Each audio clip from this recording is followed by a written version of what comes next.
In this video, I'm going to demonstrate using the Microsoft ASP.NET extensions for AJAX to implement a common AJAX programming pattern called partial page updates, and I'll do this using the update panel control that installs as part of the Microsoft AJAX stack.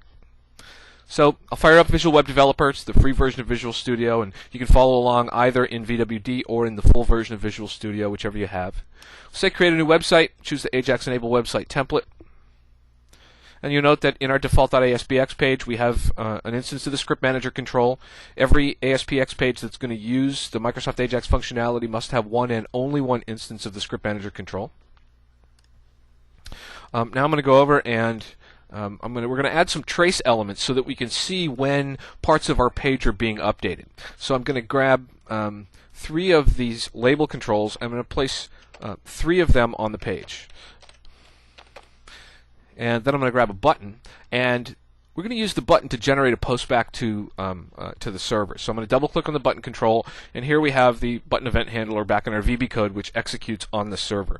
Now, I'm not going to put any logic in here. We don't want to actually do anything with the button-click event handler. We just want to make sure that there's a server-side event that fires when we click on the button control.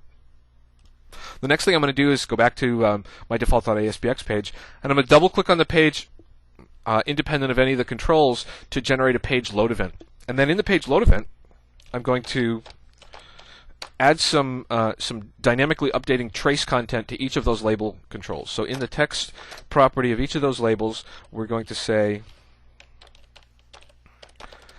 time equals date, date now, and this will work just as it is for VB programmers, but for C# programmers you'll need to do an explicit string conversion, so I'll do it here as well. And again, we want to do that for each of the 3 labels. Now note, this is not in the button click event; it's in the page load event. So every time that the life cycle is executed on the server for this page, the text boxes will get up. The text properties in the label controls will get dynamically updated. So let's run our little application as it is so far, just so we can see the trace happening on page refresh. And as I click the button, you can see all 3 of our labels get updated with the current date and time, as we would expect. So let's begin by AJAX enabling our page and implementing dynamic partial page updates for one of these label controls. So I'm going to scroll down in my toolbox to the AJAX Extensions tool tab. This is installed by the MSI installer for Microsoft AJAX. And I'm going to grab an update panel. I'm going to drop it on the page. And then I'm going to take my label control. I'm going to drop it inside the update panel. Remember that our button control has a server-side event, so we want to just dynamically update this one label control that's in the update panel. So the update panel basically lets us isolate some content that we want to refresh independent of other content on the page. So I'm going to put the button control up in there as well. We'll do this by default, right? So what will happen here is that any event from the content inside the update panel will cause the content inside the update panel to be refreshed, but only the content inside the update panel.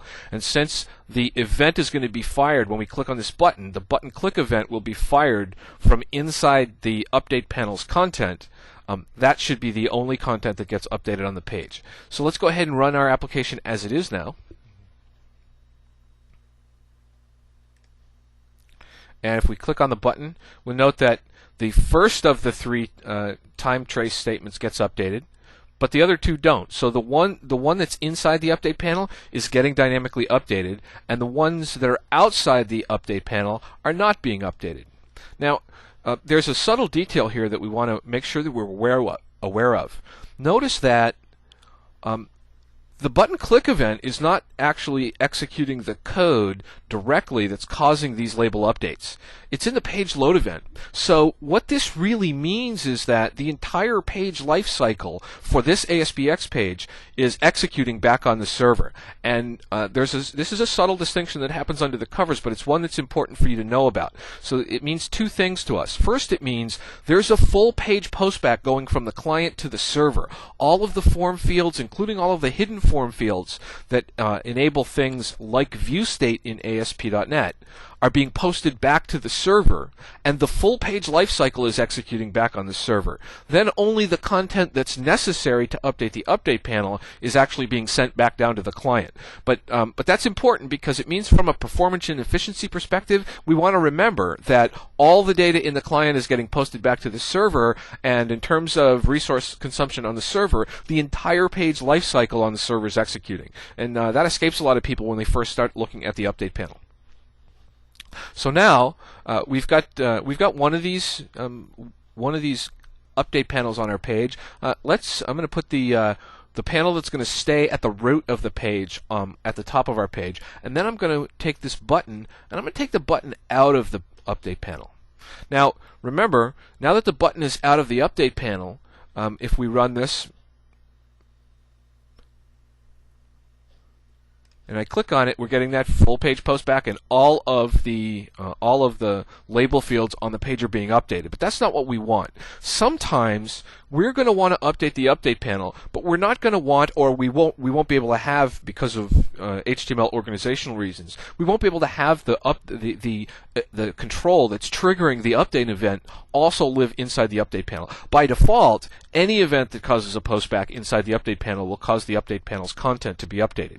But actually, this isn't really a problem. So we can look at the properties, and you can set most of these properties either in using the property dialog or inside the code itself, just by adding attributes to the XML element. But in this case, we want to add a triggers collection.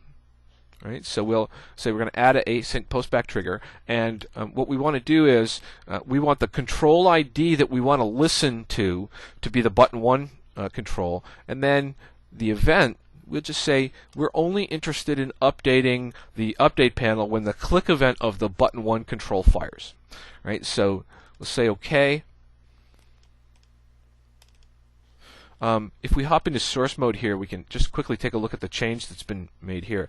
Notice that here in our update panel, by setting those properties, we've added a triggers collection and then added an explicit async postback trigger to listen to the click event of the button control event. So you can write that code manually, or you can use the properties dialog, whichever you like.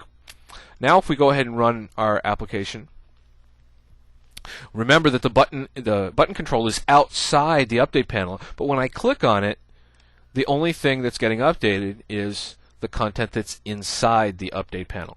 Right? So even though the button's outside the update panel, because we specifically wire that update panel up, our ASP.NET, the client-side state of this application, understands that even though the button's not inside the content of the update panel, when the user clicks on the button, what we want to happen is the content inside the update panel be updated, and only that content. Right? That's the default behavior.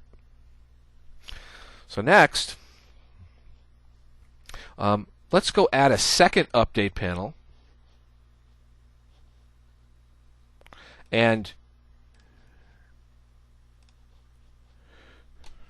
so just create a little extra space, and we'll add a second update panel to our page, and then I'll take that third label control and I'll pop that into our second update panel. And let's run our application and see what happens now that we have two update panels. Now remember,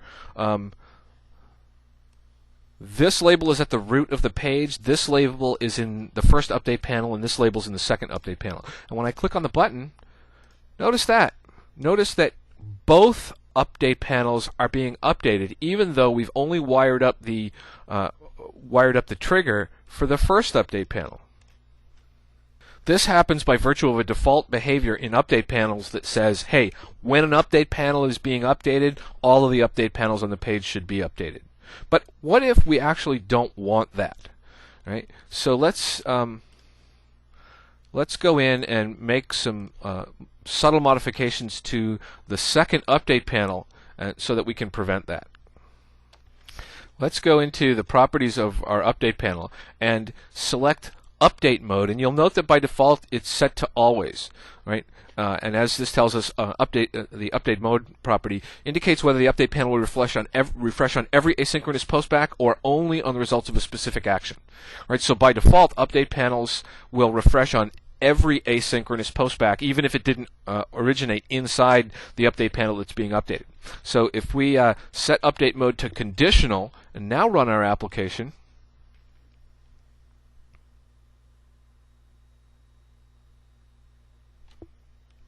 and click on the button, notice that only the first update panel, the one that we specifically set up a trigger event on, is being updated, and the second update panel is not.